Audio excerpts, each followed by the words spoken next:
किस तरह एमक्यूएम ने सानह बल्दिया फैक्ट्री कराया। अदालत की जानिब से जो अहम रिमार्क्स आए हैं, उसने भत्ता ना देने पर जो है सानह बल्दिया फैक्ट्री करवाया। सैकड़ों जानें जो हैं वो ज़ाया हो गई हैं। पंजाब फॉरेंसिक लेबॉरेटरी रिपोर्ट के मुताबिक गोदाम में आग भड़काने के लिए जुबैर और उसके साथियों ने आतिशगीर मादा फेंका। अस्सलाम वालेकुम नाजरीन, अपने यूट्यूब चैनल में खुशामदीद कहते हैं। आज एक अहम और बड़ा केस जिसकी समाअत हुई थी सिंध हाई कोर्ट कराची में कि किस तरह एमक्यूएम ने सानह बल्दिया फैक्ट्री कराया, किस तरह वहाँ पर सैकड़ों ज़िंदगियाँ जो हैं वो तबाह हुई और लोग ज़ख्मी हुए। आज अदालत की जानिब से जो अहम रिमार्क्स आए कि किस तरह जो अहम दो कारिंदे हैं, जिसमें एक जुबैर चरिया जो इसका नाम लिया जा रहा है, जिनका ताल्लुक़ जो है एमक्यूएम से बताया जा रहा है, उसने भत्ता ना देने पर जो है सानह बल्दिया फैक्ट्री करवाया और वहाँ पर सैकड़ों जानें जो हैं वो ज़ाया हो गई हैं। वो उस तरह आज उस तमाम तफसीलात से आपको आगाह करेंगे। जो अदालती रिमार्क्स थे वो भी हम आपको बताएंगे और अदालत ने क्या क्या अहकाम दिए हैं वो भी हम आपको बताएंगे। मेरे साथ आज सीनियर कोर्ट रिपोर्टर शौकत कुराई मौजूद होंगे, इनसे तज्ज़िया लेंगे जो अहम रिमार्क्स हैं। शौकत साहब, मैं कह रहा हूँ पहले वो अहम रिमार्क्स अदालत ने जो दिए हैं वो मैं नाज़रीन को बताऊँ कि किस तरह एमक्यूएम जो है वो मुबैना तौर पर इस पूरे साने में इन्वॉल्व रही है और किस तरह जो अहम कारिंदे हैं वो इस केस में बरी हो चुके हैं। तो जो अहम नुकात हैं वो हम आपके सामने रख रहे हैं। सबसे पहले ये अदालत ने ये रिमार्क्स दिए जो ऑब्जर्वेशन अदालत के जो तहरीरी हुक्मनामे में कि पंजाब फॉरेंसिक लेबॉरेटरी रिपोर्ट के मुताबिक गोदाम में आग भड़काने के लिए जुबैर और उसके साथियों ने आतिशगीर मादा फेंका। फॉरेंसिक रिपोर्ट में ये वाजे है कि फैक्ट्री में आग शॉर्ट सर्किट की वजह से नहीं लगी थी और ये एमक्यूएम के जो अहम रहनुमा हैं वो दावा करते आ रहे हैं और सुबह रऊफ़ सिद्दीकी भी ये दावा करके गए हैं कि आग जो है वो शॉर्ट सर्किट की वजह से लगी है, लेकिन अदालती जो ऑब्जर्वेशन है वो कुछ जो है उलट हैं। और अदालत ने अपने तहरीरी हुक्मनामे में यह भी लिखा है कि शवाहिद और गवाहों के बयानात साबित करते हैं कि फैक्ट्री में आग जुबैर चरिया ने लगाई है। शवाहिद मौजूद हैं कि अब्दुर्रहमान भोला और जुबैर चरिया के एमक्यूएम से रवाबित थे। ये अहम जो है ऑब्जर्वेशन है। अब्दुर्रहमान भोला और एमक्यूएम का सेक्टर इंचार्ज और जुबैर बल्दिया टाउन का मुतहरिक कारकुन था। रहमान भोला और जुबैर फैक्ट्री में आग लगने के वक्त मौजूद थे। फैक्ट्री मालकान की जानिब से भत्ता देने से इनकार पर फैक्ट्री को आग लगाने में रहमान भोला और जुबैर चरिया का अहम किरदार था। ये हम दावा नहीं कर रहे, बल्कि ये जो आज अदालत ने रिटन ऑर्डर दिया उसमें ये ऑब्जर्वेशन है। अदालत ने अपने रिटन ऑर्डर में मज़ीद ये भी ऑब्जर्वेशन दिए कि हालात और खौफ का पहलू मद्देनज़र रखते हुए वाक़े के 2.5 साल बाद दी गई गवाही भी तस्लीम की गई है। कराची बेअमनी केस में बयान की गई कराची के अमन व अमान की सूरत हाल वाज़े करने के लिए काफ़ी है कि गवाह क्यों सामने आने से कासिर हैं। अब्दुर्रहमान भोला का अदालत में दिया गया एतराफ़ी बयान कानून के मुताबिक शवाहिद में शामिल किया गया है। अब्दुर्रहमान उर्फ भोला का एतराफ़ी बयान को शवाहिद का हिस्सा बनाने में कोई बेज़ाब्तगी नहीं है। मुल्ज़िम जुबैर के खिलाफ भत्ता ना देने पर फैक्ट्री को आग लगाने का इल्ज़ाम साबित होता है। शवाहिद मौजूद हैं कि फैक्ट्री में ताज़ा वायरिंग और चंद मिनट में ब्रेकर बंद कर दिए गए। फैक्ट्री का बॉयलर भी ठीक हालत में था, ना वो फटा और ना उसमें कोई धमाका हुआ। आइन के मुताबिक काम करने वाले सरमायाकार से करोड़ों रुपए भत्ता मांगकर दहशत ज़दा जो है वो किया गया था। भत्ता वसूली एक मुनज़्ज़म जुर्म है जिस पर सख्त सज़ाओं के ज़रिए काबू पाया जा सकता है। ये अदालती ऑब्जर्वेशन है। अदालत ने अपने तहरीरी हुक्मनामे में यह भी लिखा है कि पाकिस्तान की मईशत को चैलेंजेस का सामना है। जब सरमायाकारों को अपनी और अपने अहल खाना की जानों का ख़तरा होगा तो कैसे जो है वो सरमायाकारी पाकिस्तान में करेंगे। और इसी केस में जो रऊफ़ सिद्दीकी समेत 4 मुल्ज़मान के बरियत के खिलाफ सिंध हाई कोर्ट ने अपील मुकर्रर वक्त के बाद दायर की है। तो ये आज अदालत की जानिब से ऑब्जर्वेशन दिए गए थे जिसमें अहम नुकात हमने आपके सामने रखे हैं। सर, ये जो आज एक अहम फैसला आया है सानह जो बल्दिया टाउन फैक्ट्री में, आज ये साबित हो गया जो अदालती रिमार्क्स हैं, ऑब्जर्वेशन है कि इस तमाम वाक़े के पीछे एमक्यूएम ही है। देखें, इस वक्त जो अदालत का फ़ैसला आया है, जो एटीसी कोर्ट का फ़ैसला था, उसमें जो चीज़ें रह गई थी वो हाई कोर्ट के फ़ैसले में शामिल हो। मिसाल के तौर पर एटीसी कोर्ट के फ़ैसले में ये नहीं कहा गया था कि इस सारे केस के पीछे एमक्यूएम थी, 9-0 पर मुलाकातें हुई, वटेवर।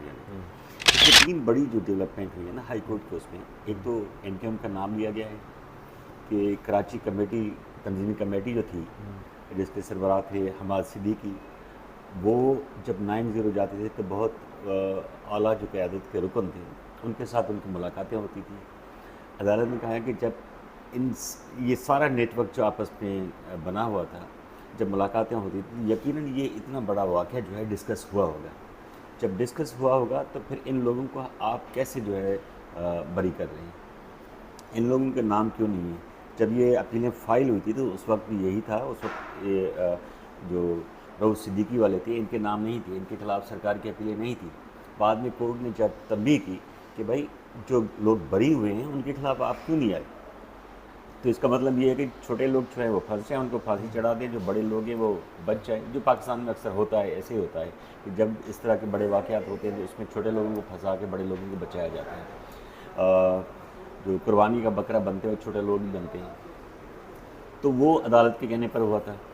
और उसके बाद फिर जब केस चला, आर्गूमेंट हुए, तो उसमें वाकई रऊफ़ सिद्दीकी के ख़िलाफ़ या बाकी लोगों के ख़िलाफ़ जो थे वो कोई ऐसे सबूत नहीं थे ब्लैक एंड वाइट जिसकी बुनियाद पर रऊफ़ सिद्दीकी को सज़ा देती हाई कोर्ट। तो हाई कोर्ट ने वो फैसला तो बरकरार रखा है रऊफ़ सिद्दीकी को बरी करने का, लेकिन साथ साथ ऑब्जर्वेशन में यही कहा है कि पुलिस की जो नाक़िस तफ्तीश है उसमें बड़े लोगों को बचाया गया है, छोटे लोगों को फंसाया गया है। अच्छा, दूसरा जो इसमें थोड़ी सी मॉडिफिकेशन हुई है उसमें, लेकिन एज इट इज़ फैसला वही है, ऑब्जर्वेशन डिफरेंट है। दूसरा जो अदालत ने कहा है कि जिस सूरत हाल से पाकिस्तान गुज़र रहा है, पाकिस्तान की जो मुआशी हालात हैं, इस मुआशी हालात को बेहतर बनाने के लिए आपको तो इन्वेस्टमेंट चाहिए ना, लोग इन्वेस्ट करें ताकि आपकी मैशत का जो पहिया है वो आगे चले, दुनिया के लोग आएँ यहाँ इन्वेस्टमेंट करें।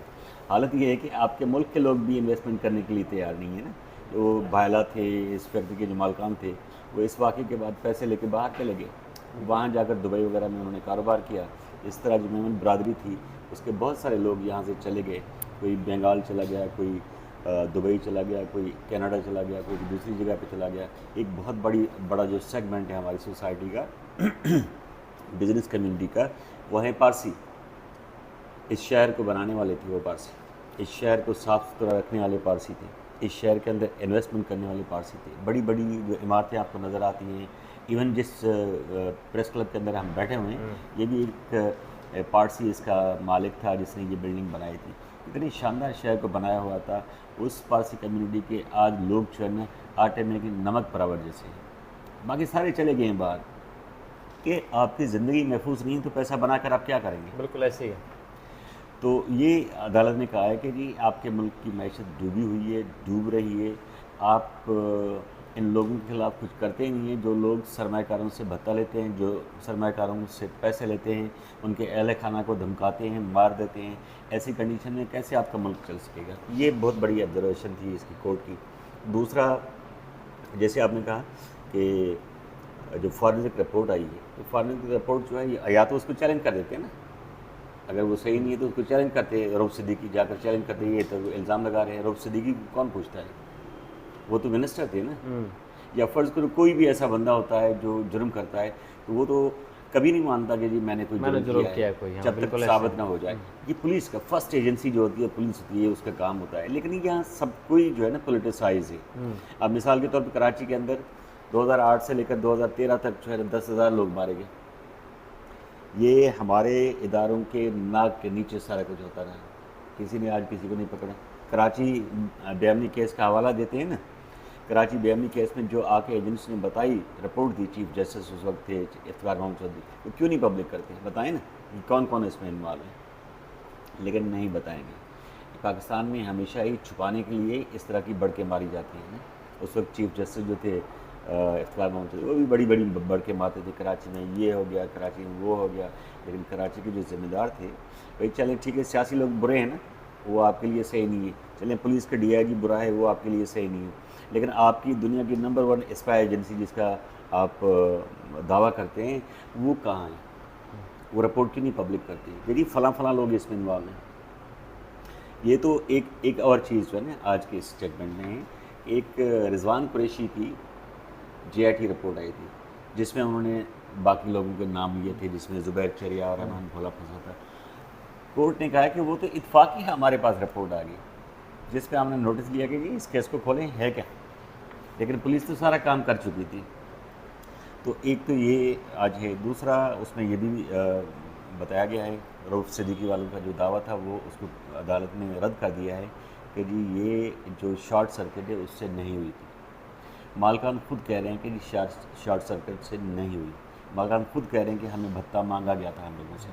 अदालत में ये साबित हुआ है कि फॉरेंसिक की जो रिपोर्ट है उसमें यही प्रूव हो गया है कि शॉर्ट सर्किट से नहीं हुई, इसको आग लगाई गई है। देखिए उस वक्त तो एमक्यूएम का बड़ा वो था ना दावा, बड़ा ताकत का जो है ना वो था, मुंबा था, एक ताकतवर ऑर्गेनाइजेशन थी, उससे कोई नहीं पूछता, सब उसके साथ बराबर के शरीक थे ना। आपके इदारे, आपकी रियासत सब उनके साथ थे, जो वो करते थे कोई उनसे नहीं पूछता था। सियासतदान हो या आपके डिफेंस के लोग हो, सारे उनके साथ थे, उसको कोई कुछ नहीं पूछता था। उन्होंने जहाँ मर्जी उनकी होती थी वो कर देते थे। इसमें अच्छा उनका सर, कसूर नहीं है, कसूर तो आपकी रियासत का है ना। आज जो के नहीं कर फैसले के बाद आप क्या समझते हैं कि एमक्यूएम की सियासत पर कितना असर पड़ सकता है? देखें वो इंतखाबात भी आने वाले हैं। देखें वो एमक्यूएम तो ख़त्म हो गई ना, जैसे एमक्यूएम की ये वाक़या हुआ था। अब आपकी वो एमक्यूएम नहीं रही, अब आपकी ये एमक्यूएम है, ठीक है। वो एमक्यूएम लंदन अपनी जगह पे ठीक है, वो क्लेम करते हैं, दावा करते हैं, लेकिन आपके रिकॉर्ड में वो नहीं है। ये एमक्यूएम है। ये लोग ये कहेंगे हमारा इनसे ताल्लुक़ नहीं, वो लोग कहेंगे हमारा इनसे ताल्लुक़ नहीं है। तो ये तो केस बस यहीं तक ख़त्म हो गया कि भोला और उसको जो है सज़ा मिलेगी, और बाकी लोग उम्र कैद वाले भी छूट गए आज। हाँ, वो भी छूट गए। हाँ, वो उनको भी छोड़ दिया, बरी जो हुए थे वो भी बरी हो गए। इनके पास एक अभी ऑप्शन है, तो वो जाएंगे सुप्रीम कोर्ट में। हाँ ज़रूर है, इस वाक़े को लोग जो है ना एक पॉलिटिकली तौर पर दिखाएंगे, लोगों को इलेक्शन कैंपेन में चलाएंगे, लेकिन ये वाली एमक्यूएम जो है इसको इतना ज़्यादा शायद नुकसान ना पहुँचे, क्योंकि इतना इनका स्टेक ही नहीं है। स्टेक जितना अल्ताफ़ से इनका था, आज भी उनका वही स्टेक है। ये इनके साथ वही लोग हैं जो अपनी ज़ाती जो माशी हालत है वो बेहतर बनाने के चक्कर में यहाँ से पैसा कमा के निकल जाएंगे बाहर, कोई और आ जाएगा, इस तरह चलता रहेगा। लेकिन लोगों को इस्तेमाल करते हैं, लोगों को इंस्टिगेट करते हैं, लोगों को एक एथनिसिटी का जो है ना वो देते हैं, डर और खौफ देते हैं, तुम्हें खा जाएंगे, मार जाएंगे सीधी। और इसी तरह जो पीपल्स पार्टी वाले हैं वो भी इसी तरह करते हैं, वो भी बताते हैं कि तुम्हें मार जाएंगे, फलाना इनके मोल आ जाएगा, फलां आ जाएगा, फलां आ जाएगा, हमें वोट दो। तो खैर हमारे पास तो कोई सिंधियों के पास तो कोई मुतबादल है ही नहीं पीपल्स पार्टी के अलावा। जब मुतबादल आएगा तो पीपल्स पार्टी 1 मिनट भी नहीं रहेगी, चली जाएगी, क्योंकि अब तो वो उनके पास वो नजरियाती और जो रोटी कपड़ा मकान वो सिर्फ नाम का रह गया है, बाकी तो उनके पास है नहीं। ठीक है सर। सिर्फ वडेरी उनके पास जमा है, इनका वोट है, और थोड़ा बहुत उन लोगों को जिसका आसरा होता है वो आके इनके साथ खड़े हुए हैं कि कमीशन कमाएंगे कहाँ से, कोई नौकरी लेंगे। बाकी वो लोग तो इनके पास हैं ही नहीं ना, जो लोग नज़रिए के लिए, कौम के लिए, ज़मीन के लिए कुर्बान होते थे, वो लोग तो इनके साथ नहीं है अभी। ठीक है, बहुत शुक्रिया शौकत कुरैशी साहब, सीनियर सहाफ़ी हैं, कोर्ट रिपोर्टर हैं। तो ये फ़ैसला जो आया था वो मैं आपको थोड़ा बता देता हूँ कि ये फ़ैसला अपीलों पर फ़ैसला था। एक तो हुकूमत सरकार की जानिब से अपीलें फ़ाइल की गई थी, और कुछ मुल्ज़मान जिनको सज़ा सुनाई गई थी उनकी जानिब से जो उम्र कैद सज़ा सुनाई गई थी, 4 मुल्ज़मान थे, उनकी अपीलें थी, उस पर फ़ैसला सुनाया गया है। अब मामला ये है कि जो मरकज़ी मुल्ज़मान हैं अब्दुर्रहमान भोला और ज़ुबैर चरिया, इनकी सज़ाओं के ख़िलाफ़ अपीलें जो है मुस्तरद हो गई हैं, इनकी फांसी की जो सज़ा है वो बरकरार है। जो उम्र कैद पाने वाले 4 मुल्ज़मान थे उनकी अपीलें जो है वो मंजूर हो गई हैं। रऊफ़ सिद्दीकी और दीगर की बरीयत के ख़िलाफ़ जो सरकार की अपीलें थी वो भी जो है मुस्तरद हो गई हैं। ट्रायल कोर्ट ने ये 2020 में फ़ैसला सुनाया था, जहाँ पर मुल्ज़मानों को सज़ाएँ भी हुई थी और कुछ मुल्ज़मान बरी हुए थे। ये वाक़या जो है 11 सितंबर 2012 को पेश आया था, जहाँ अली इंटरप्राइज़ बल्दिया टाउन फैक्ट्री में आतिश ज़दगी से 259 लोग जो हैं वो जहाँ बैक हो गए थे, जबकि जो फिगर्स हैं कि 300 से ज़ायद जो हैं वो ज़ख्मी हुए थे।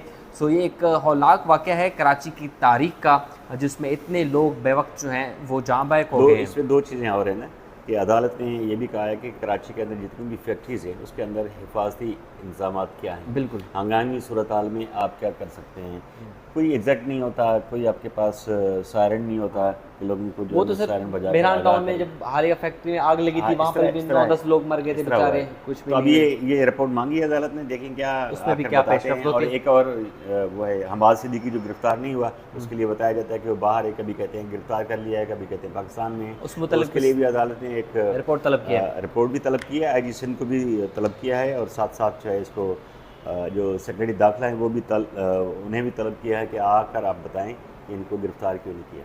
ठीक है जी, बहुत शुक्रिया। जो दोस्त इस केस से मुतल्लिक मज़ीद जानना चाहते हैं तो नीचे हमें कमेंट्स बॉक्स में सवाल पूछें, तो कोशिश करेंगे उनके सवालात के जवाब भी देंगे।